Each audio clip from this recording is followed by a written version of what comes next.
Hey everyone, so what if we could take two of our biggest, most problematic greenhouse gases and, instead of just trying to get rid of them, actually turn them into valuable stuff? We're talking about a wild idea here, using something that's basically controlled molecular scale lightning to do it. Yeah, I'm talking about the big ones, the gases warming our planet. And for this explainer, let's try something different. Let's think of these gases not just as the villain, but maybe as the main characters in a really cool story about transformation. Okay, so first up, let's talk about the challenge itself. Because these gases, they're everywhere, right? But they are also incredibly stubborn molecules. All right, so on one hand, you've got methane, CH4. It's the second biggest player in the greenhouse effect. And then, of course, there's the main culprit, carbon dioxide, CO2. Now, here's the paradox, right? The very reason they're such a problem is also why they're so hard to fix. They are super, super stable. Their chemical bonds are just incredibly strong. And that means you need to pump in a ton of energy to crack them open and turn them into something useful. It really is like they're a locked treasure chest, you know? They're full of potential. But for the longest time, we just haven't had the right key. Well, that might be changing. It's time to introduce the unexpected hero of our story, and it's a state of matter you probably don't think about much, if at all. So we all remember this from school, right? You've got solids, liquids, and gases. But what happens if you just keep pumping energy into a gas? Well, you get plasma, the fourth state of matter. So what is plasma, really? Well, think of it as a super-energized soup. It's an ionized gas, just a chaotic mix of electrons, ions, and all these other reactive bits and pieces. And here's the mind-blowing part. Even though it sounds super exotic to us here on Earth, plasma makes up something like 99% of the visible universe. I mean, the sun, all the stars, even lightning. Yep, that's all plasma. Okay, but here's a crucial distinction. Not all plasma is created equal. You've got your hot thermal plasma. Think of the sun or an arc welder, where everything is just insanely hot, thousands of degrees.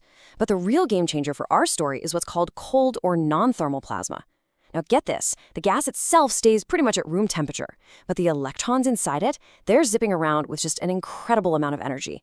That is the secret sauce. It's what lets us do this delicate molecular level surgery without, just burning everything to a crisp. So, the big question is, how does this cold plasma actually work its magic? How does it crack open those super stubborn methane and CO2 molecules? Believe it or not, the process is actually pretty elegant. First, you hit the gas with a high voltage. And what this does is it basically acts like a mini particle accelerator for any free electrons hanging around, just whipping them into a frenzy at incredible speeds. Now, these super energized electrons become like microscopic billiard balls. They just go smashing into the stable methane and CO2 molecules.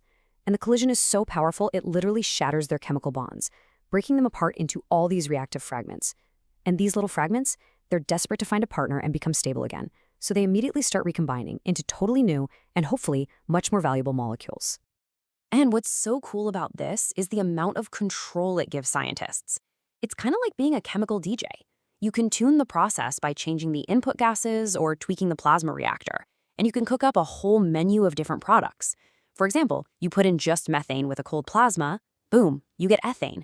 Switch to a warmer plasma, and now you're making acetylene. Try mixing methane with oxygen, and suddenly you're producing methanol. And, this is the really exciting part, if you mix our two troublemakers, methane and CO2, you can get things like alcohols or even acetic acid. Okay, so plasma is powerful stuff on its own, for sure. But to really kick things up a notch and make it super efficient, it needs a partner. And that partner is a catalyst. If you're not familiar, just think of a catalyst as like a molecular matchmaker. It doesn't actually become part of the final couple, but it creates the perfect little environment to make sure the right two partners find each other way faster and more easily. And this is where we get into the idea of synergy. The source material puts it perfectly, saying that when you pair them up, the effect is way, way bigger than either one could achieve on its own. It's a real 1 + 1 = 3 situation. They don't just add to each other, they literally multiply their effectiveness. And this slide really shows you why that is. So if you're using just plasma, yeah, you're creating all those reactive fragments, but they're just flying around in the gas. It can be a little chaotic, and you might end up with a messy mix of different products. But when you add a catalyst, you're giving them a physical surface to work on. It's like a molecular workbench. All those reactive bits can gather on the surface, which makes the whole thing way more energy efficient. And even better, it helps steer the reaction, kind of guiding the fragments to combine in exactly the right way, so you get way more of the one product you're actually trying to make. So, okay, we've got this incredible science. It works in the lab. It's amazing. But now we come to the billion-dollar question, literally. Can this stuff ever actually compete in the real world? Is it, affordable? All right, let's take a look at one of the target products here, methanol. So based on the experiments they've done in the lab and looking at today's electricity prices, the researchers ran the numbers, and the estimated cost to produce just 1 liter of methanol using this plasma process, it comes out to about $6.50. And here comes the reality check. That's $6.50? Well, compare that to how we make methanol now with the big, conventional industrial methods. That costs about 30 cents a liter. Yeah. So that is a massive, massive economic hurdle to overcome. The tech is absolutely brilliant, but as of right now, it is just way too expensive for making bulk chemicals like this. But hey, don't throw in the towel just yet. This is a really young field of research, and the path forward is actually pretty clear. The scientists know what they have to do. They've got to dramatically improve the energy efficiency, for one. They need to develop brand new catalysts that are specifically designed to work in this crazy plasma environment. And of course, they have to figure out how to scale all this up from a lab bench to a massive industrial plant. It might also mean a shift in strategy. Maybe they should focus first on making those really high-value specialty chemicals, where the profit margins are way bigger, instead of trying to compete with cheap fuels right out of the gate. And really, this all leads to the ultimate question for researchers in this field, the kind of holy grail they're chasing. And it's this. Is it possible to design a catalyst that's completely inert, does absolutely nothing under normal heat, but then you put it inside a plasma reactor and it just springs to life?